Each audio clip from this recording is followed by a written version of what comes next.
Our praises to the Most High, whose true name in Hebrew is Yahweh, and the name of his only begotten Son, whose true name in Hebrew is Yahweh Shai, and the Holy Spirit, which is the Rakakwadash.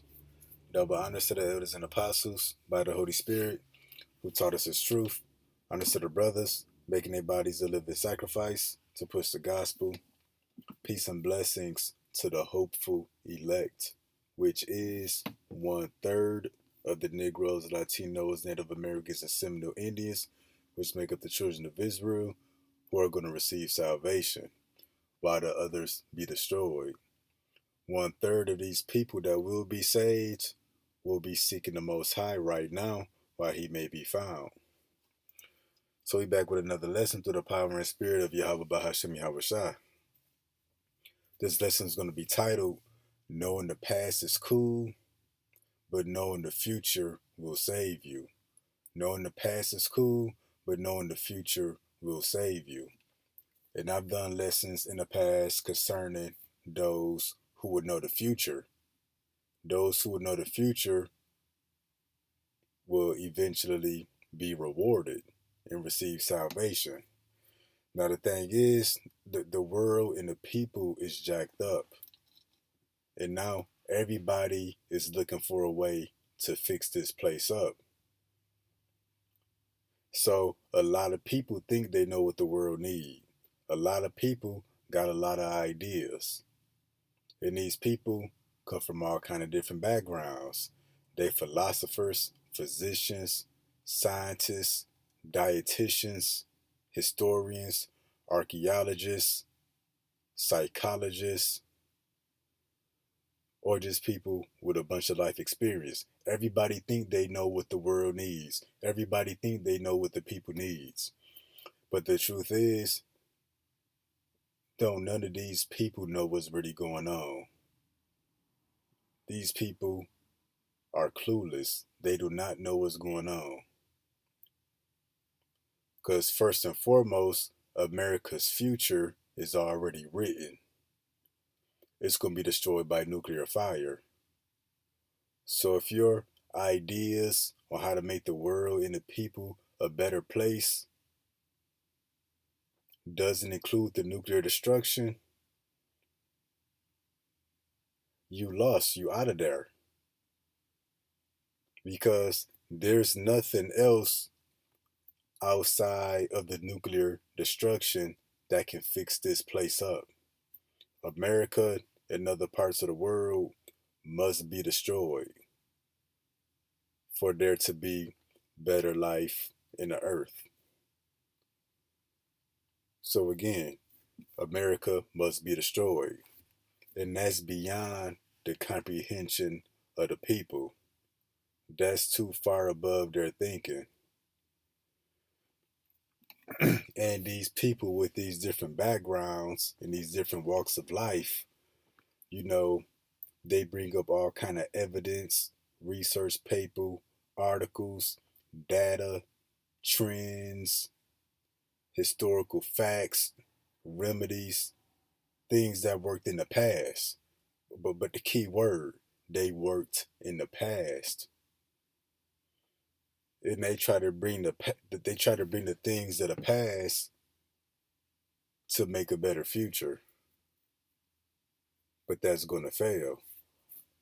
And we'll explain why in a minute.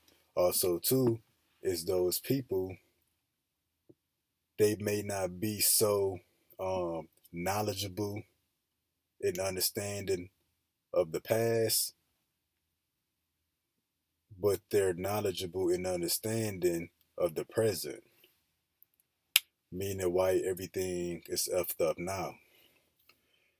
The reason everything is effed up because we living in the results of feminism, single mother households, LGBTQT, GMO foods, and American culture. It destroyed people here in Americas. And let's take it a step further for our people. You had crack cocaine in the 80s, the thug life in the rap culture that started in the 90s, and then everything that happened in the 2000s. We living in the results of that.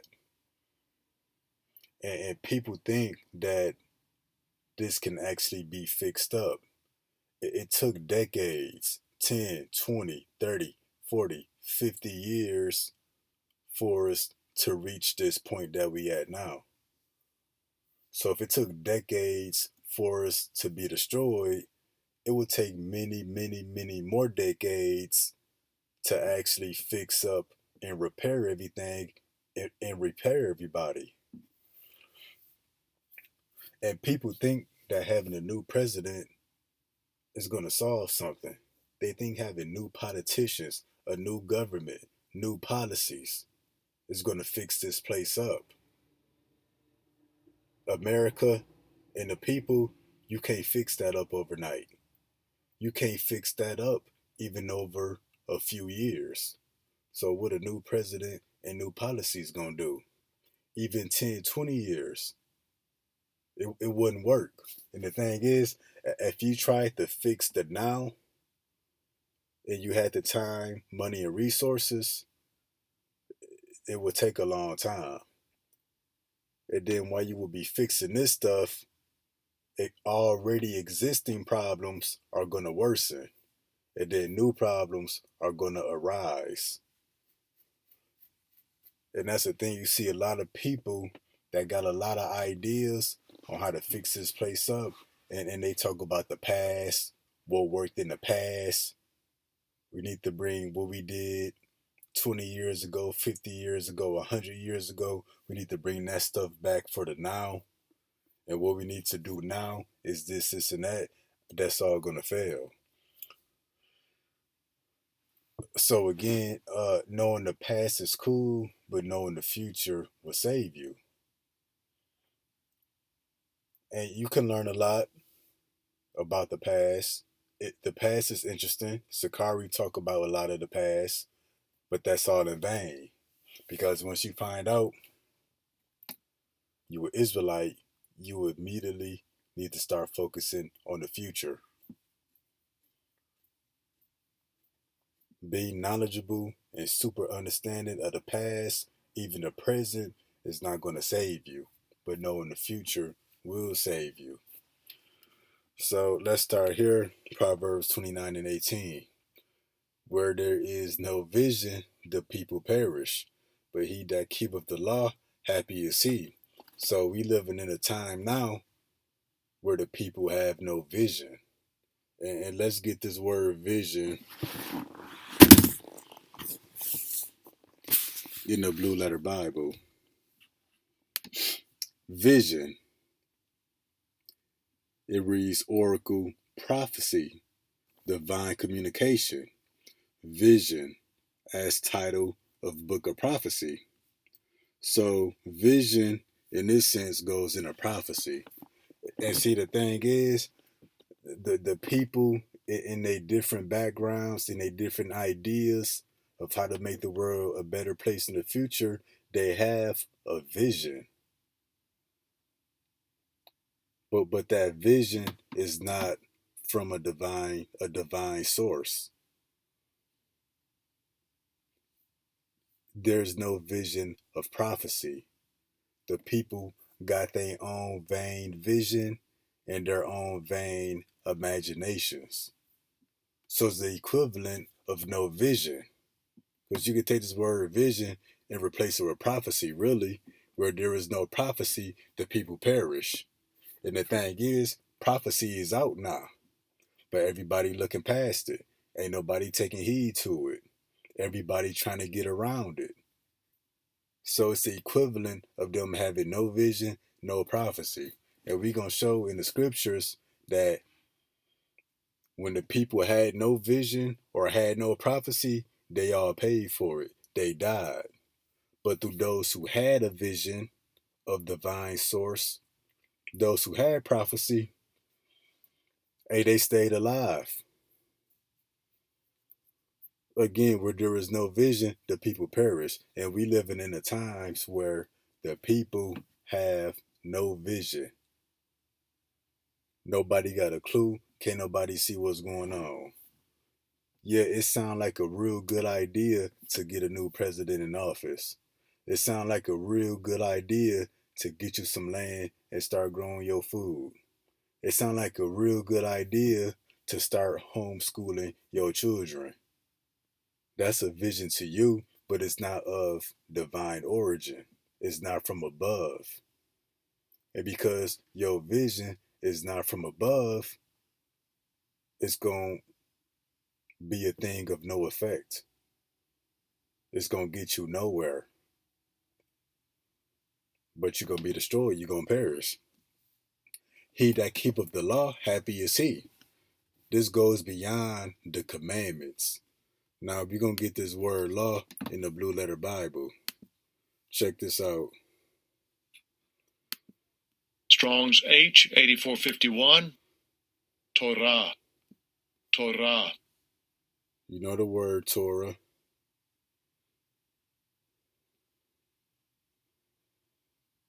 Strong's H, 8451, Torah, Torah. So Torah can be law, direction, instruction, the commandments. It goes beyond that in this lifetime.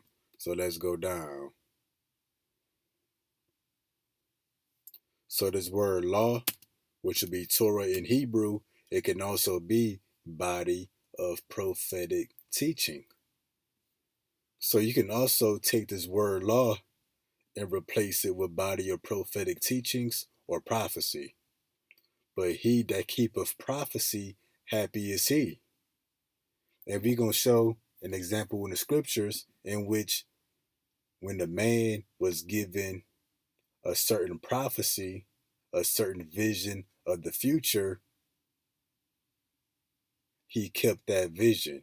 He kept that prophecy with him. And what? He was rewarded. He received salvation. Okay, so again, where there is no vision of the future, no prophecy, the people perish. He that keepeth the law, he that keepeth the prophetic teachings, happy is he. Why? Because he's going to live through it. And that's why when we hit Revelation 22:7, behold, I come quickly. Blessed is he that keepeth the sayings of the prophecy of this book. And we just put heavy emphasis on prophecy, Proverbs 29:18.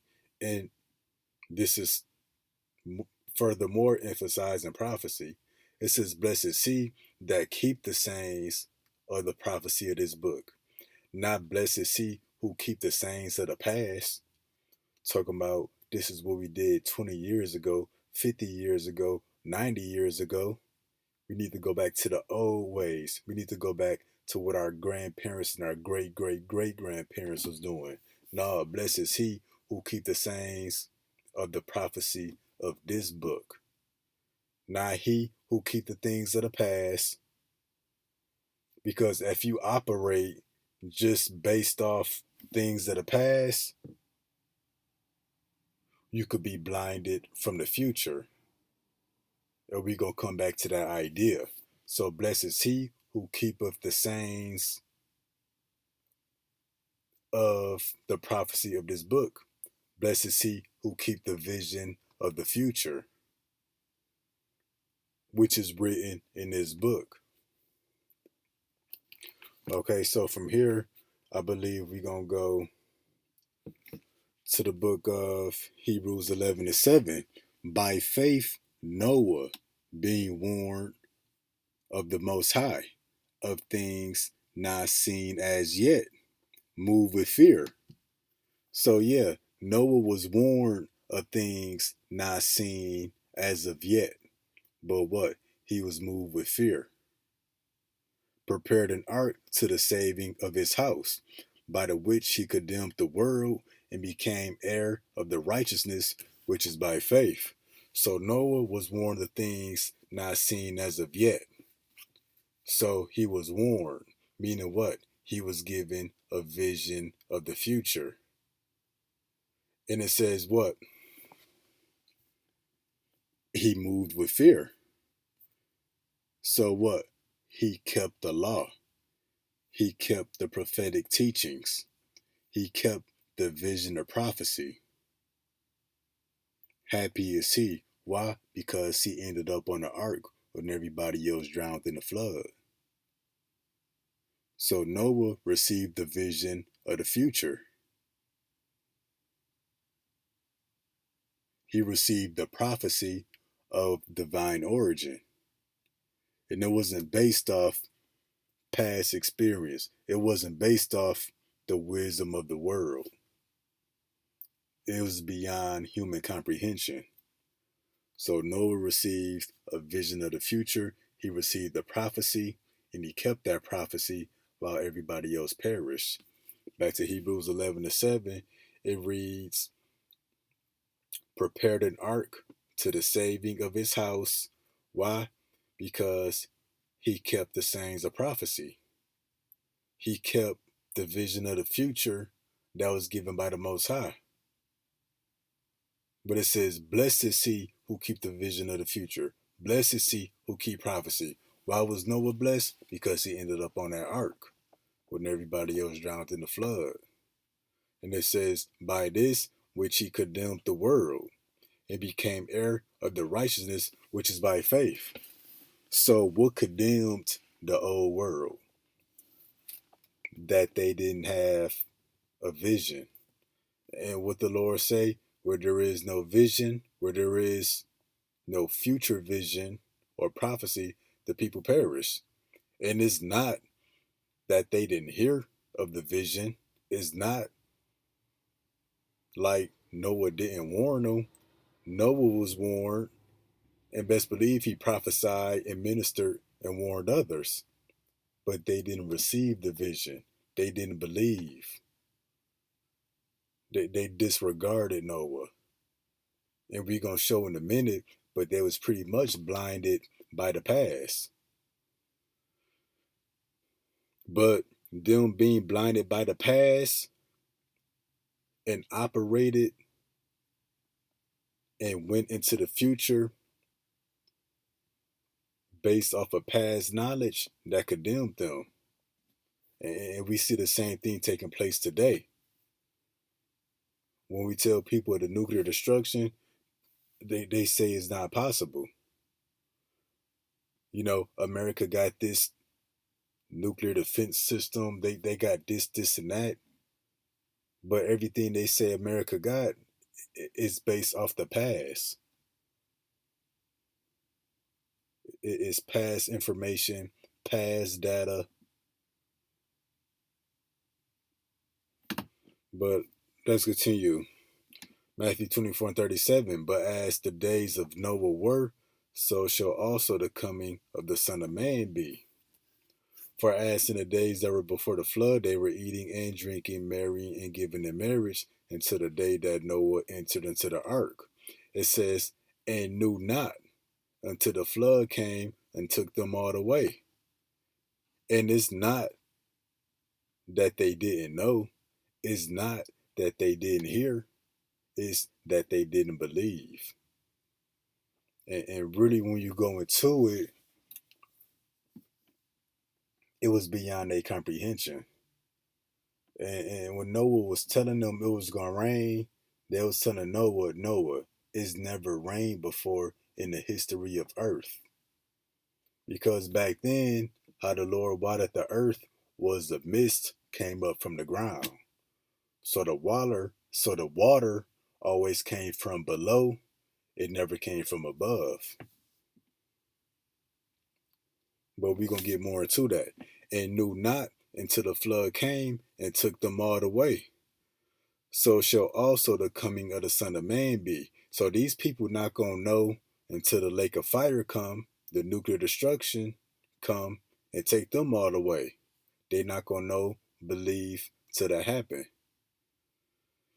And that's back to Proverbs 29:18, where there is no vision, the people perish. That's why it says they knew not. And it says what? But he that keepeth the law, happy is he. And we know this law in this lifetime will be body of prophetic teachings. So they didn't keep the word of prophecy. And guess what? The flood took them away. And when the flood took them away, they was unhappy about it. But Noah was happy because he was on that ark. That's gonna be the same case when Yahweh shall return. Then shall two be in the field, the one shall be taken, and the other left. Two women shall be grinding at the mill, one shall be taken, and the other left. So yeah, the Lord is, yeah, that's how it's gonna be. But also too, when we hit 1 Corinthians 1:19, for it is written, I will destroy the wisdom of the wise, and I will bring to nothing the understanding of the prudent. So what the Lord is saying, he's going to destroy the wisdom of this world, in which we're going to read this in the NLT over here to the right. As the scriptures say, I will destroy the wise and discard the intelligence of the intelligent. So the wise people of this world, the intelligent people of this world, your meteorologists, your astronomers, NASA scientists, Elon Musk, Bill Gates, nuclear physicists, chief military personnel, the wisdom of this world. The Lord is going to bring the wisdom of this world to nothing. And that's exactly what the Lord did in the time of Noah in the flood. Because during the time of Noah, Noah was an ordinary man, a righteous man. You know, just as we are today, we ordinary men. But in the time of Noah, there were physicians, philosophers, astronomers, meteorologists, and probably other forms of intelligence that we don't have today. So they had their own wise and intelligent people of the world back then. But the Lord said what? He would destroy the wisdom of the wise.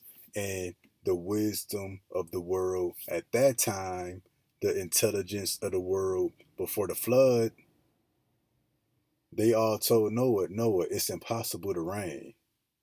It's never rained before a day in the earth. The water comes from the ground. How is that much water going to come from the sky? Water is heavy. So how can that much water just sit in the sky? That is all going to fall to the earth and flood it. That's why only 8 people got saved. People was trash talking Noah.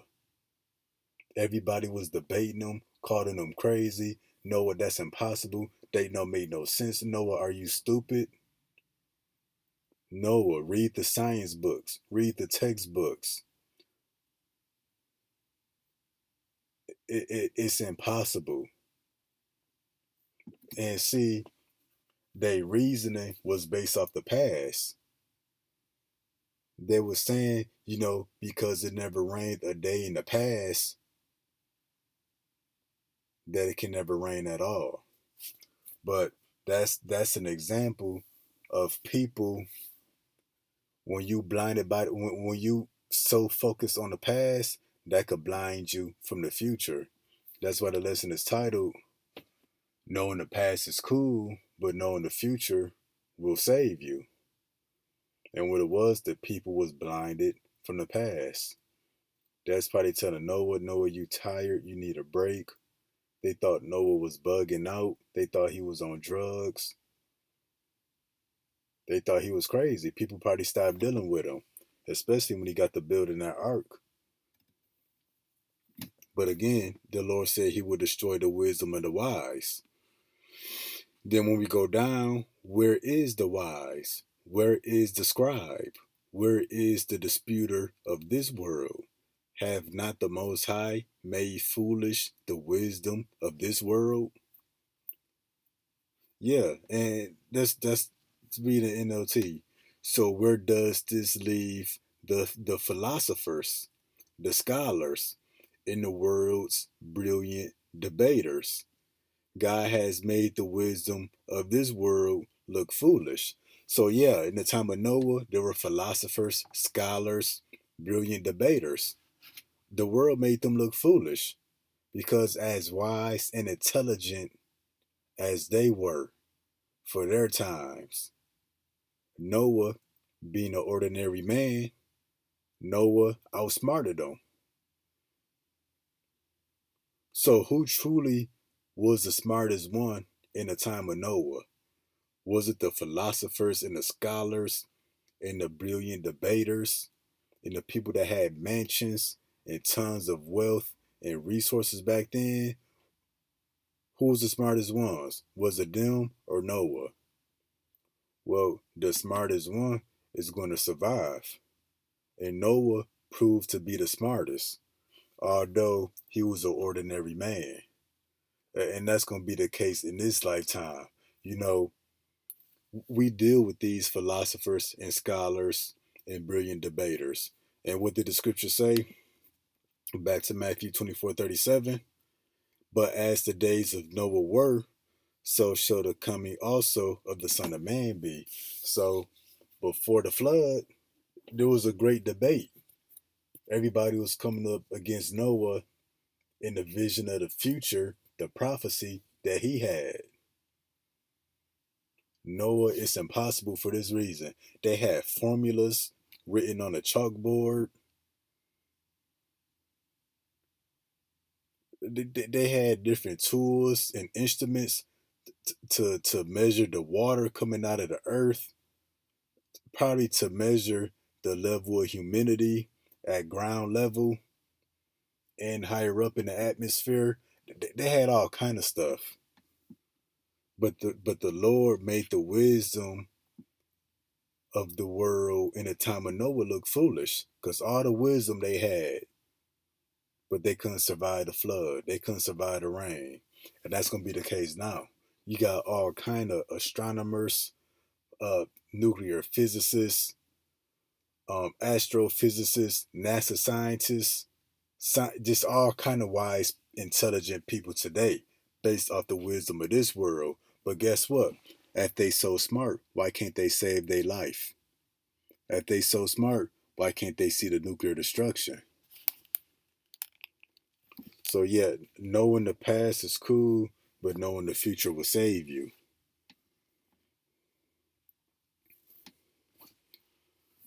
And that's why when we hit Ecclesiastes 7:12, for wisdom is a defense and money is a defense. So wisdom and money can get you out of many situations. But the excellency of knowledge is that wisdom giveth life to them that have it. So the thing is, wisdom can preserve your life.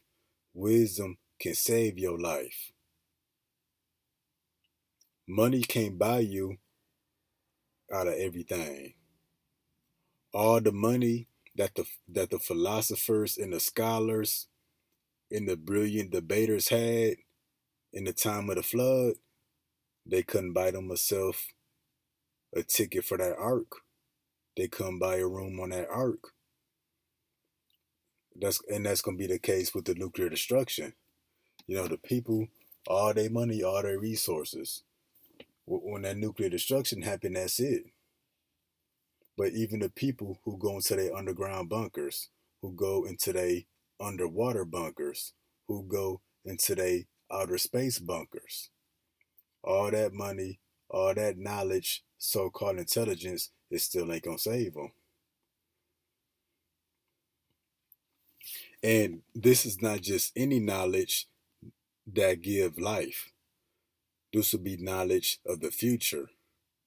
Because remember, Proverbs 29:18, where there is no vision, the people perish. In other words, where there is no knowledge of the future, or where there is no proper knowledge of the future, the people perish. But he that keepeth the law, he that keepeth the body of prophetic teachings, he that keep the knowledge of the future, happy is he. Why? Because his life is going to be saved. So all knowledge ain't good knowledge. But yeah, the excellency of knowledge is that wisdom give life to them that have it, especially when you got knowledge of the future, when you got a vision of the future from a divine source, from the Most High, and that source would be the scriptures. And that's why we hit Proverbs 22:3. A prudent man foreseeth the evil and hideth himself, but the simple pass on and are punished. A prudent man foreseeth the evil. What does it mean to foresee? To see something before it happened. So Noah had a vision of the flood before it happened. Guess what? He hid himself in that ark. That's why going back to Hebrews 11:7, by faith Noah being warned, he received the vision, he received prophecy of the Most High, of things not seen as yet, moved with fear, prepared an ark to the saving of his house. Oh, and that's the thing too. I forgot to mention Noah being warned of things not seen as yet. So that's why the scholars, the debaters, the philosophers in the time of Noah, they're like, Noah, you never even seen rain before. So how are you describing something you never seen before? But again, Noah was warned of things not seen as of yet. So before it actually started raining, it was easy debating Noah and making him look crazy. Because he's talking about things that's never happened in the earth. And that's another point of the past can blind you. You know, if your wisdom, if your outlook is based off the past, it's based only off of things that you can see or look in the textbooks on. Um, you can't see the future, because to see the future is to see things that are not seen by everybody. To see the future is to see things that's not visible to the naked eye.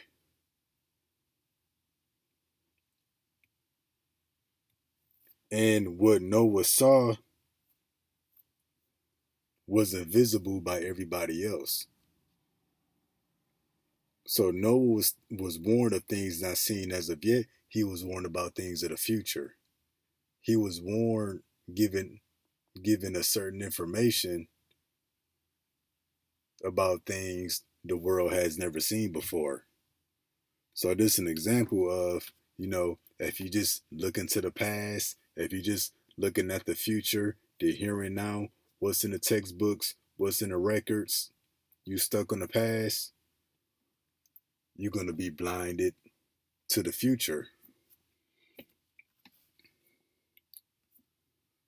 So a prudent man foreseeth the evil. You see the things that are not seen by everybody else. You see the things that are afar off. In this case, what do we foresee? The nuclear destruction of America. Guess what? We're going to hide ourselves. And how do we hide ourselves? What the scripture say? By working out our salvation with fear and trembling. So Noah building that ark, that's the equivalent of us doing these sit down lessons and these live lessons, rehearsing the righteous acts. But the simple pass on and are punished. The simple what? They knew not until the flood came and took them all away. The simple, they had no vision of the future. They had no prophecy with them. Meaning what? They didn't believe. They didn't receive it. Why didn't they believe or receive it? Because it spoke about things that the earth has never seen before. So to the people back then and to the people now, the things that we speak, they say it's impossible. It's no way. When you look at the records, when you look at history, when you look at science, they say it's impossible. But guess what? They're going to be punished. Hey, but knowing the past is cool, but knowing the future will save you. Lord willing, that was edifying. Till next time, Shalom.